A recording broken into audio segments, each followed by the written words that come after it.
কানাডায় অস্থায়ীভাবে বসবাসের অনুমতি সংক্রান্ত কর্মসূচিতে বেশ কিছু পরিবর্তন এনেছে কানাডিয়ান সরকার। ফলে বিপদে পড়েছে সেখানে অস্থায়ীভাবে বসবাসরত অভিবাসীরা। কানাডার কর্তৃপক্ষ বলছে তারা অভিবাসনের ক্ষেত্রে আরও বেশি নমনীয় নীতি নিতে চায়।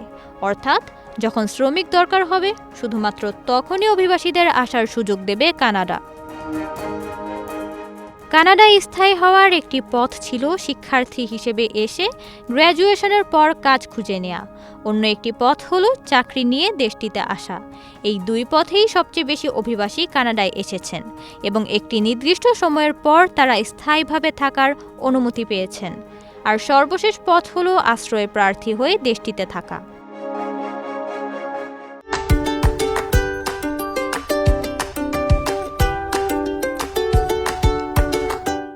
নিউ ইয়র্ক টাইমসের প্রতিবেদন অনুযায়ী অস্থায়ী অনুমতি পাওয়া অধিকাংশ অভিবাসী কানাডায় এসেছিলেন শিক্ষার্থী ভিসায়।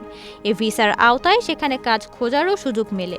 কাজ পেলে রয়েছে স্থায়ীভাবে থাকার সুযোগও।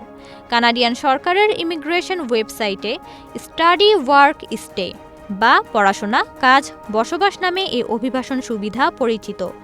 কিন্তু অর্থনীতি চাঙা করতে সাম্প্রতিক বছরগুলোতে লাখ লাখ মানুষকে কানাডায় স্বাগত জানিয়ে সরকার নিজেই এখন বিপাকে আছেন। ক্রমেই অভিবাসন বাড়ার ফলে দেশটিতে আবাসন ব্যবস্থা, স্বাস্থ্য সমস্যা সহ নানা চ্যালেঞ্জ দেখা দিচ্ছে। করোনা মহামারীর পর কানাডায় শ্রমিক সংকট দেখা দেয়, যার প্রভাব দেশটির অর্থনীতিতে পড়ে। ফলে তখন শ্রমিক সংকট নিরসনে দেশটি অভিবাসীদের অস্থায়ীভাবে বসবাসের সুযোগ দেয়। ফলস্বরূপ কানাডায় বসবাসকারী প্রায় ৩ মিলিয়ন অভিবাসীর কোনো না কোনো ধরনের অস্থায়ী অভিবাসনের অনুমতি রয়েছে। সরকারি পরিসংখ্যান অনুযায়ী এর মধ্যে ২.২ মিলিয়ন অভিবাসী গত ২ বছরে দেশটিতে এসেছে।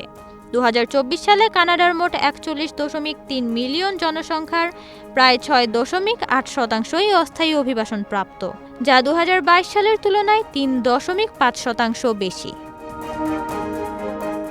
কিন্তু কানাডায় এখনও যথেষ্ট কর্মসংস্থান হচ্ছে না। দেশটিতে বেকারত্বের হার ৬%। এ হার কমাতে হিমশিম খাচ্ছে সরকার। আর অস্থায়ী ভিত্তিতে যারা বসবাস করছেন তাদের মধ্যে বেকারত্বের হার আরও বেশি, যা ১৪%। বেশিরভাগ শহরে আবাসনের সংকট রয়েছে, আর স্বাস্থ্য সুবিধাও অনেক প্রদেশে চাহিদার তুলনায় অপ্রতুল।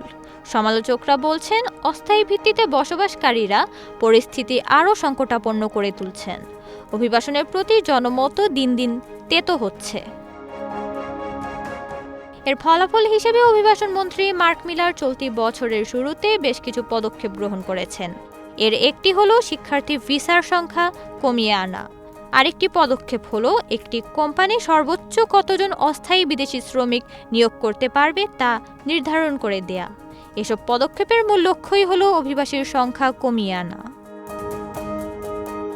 সরকারি এসব পদক্ষেপের ফলে যেসব অস্থায়ী শ্রমিকের কাজের অনুমতির মেয়াদ শেষ হয়েছে বা শেষ হতে চলেছে তাদের সেই অনুমতির নবায়ন নাও হতে পারে। অভিবাসনে বিধিনিষেধ আরোপ করে আগামী মাসে সরকার আরও কিছু পদক্ষেপ ঘোষণা করবে বলে কথা রয়েছে। কানাডায় অনেক বিশেষজ্ঞ অবশ্য মনে করেন দেশটিতে আবাসন ও স্বাস্থ্য সুবিধার যে ঘাটতি তৈরি হয়েছে তার জন্য অভিবাসীদের দায়ী না করে বরং এই দুই খাতে সরকারের স্বল্প বিনিয়োগের দিকে নজর ফেরানো দরকার। নওরিন নাওয়ার, প্রবাস খবর।